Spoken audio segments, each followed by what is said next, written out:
Hello everyone, today I bring you to Santo da Serra. Santo da Serra is a settlement on the mountains above Santa Cruz Machico. It's actually divided between Santa Cruz and Machico counties. Santo da Serra is well known for hosting a Sunday farmers market on Sunday morning, and it's also one of those places where it's very peaceful. You can get to Santo da Serra by any means of land-based transport.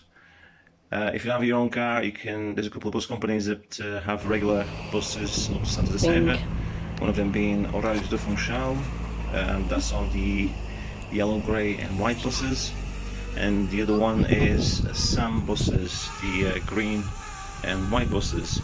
The SAM buses is number 20 that comes up to Santo da Serra, but it takes a longer route as it goes past Santa Cruz Machico before it reaches Santo da Serra. And holidaytour is bus number 77, which will take you past Camacha and then into Santo da Serra in less than an hour. As in most of my videos, I won't be speaking throughout the clip because I'd like you to have a more genuine experience of what it's like to be here on a weekday at lunchtime on a rather pleasantly warm sunny day. Please consider supporting the channel by liking the video, sharing it and perhaps subscribing. And that's all for now. I hope you guys enjoy and all the best.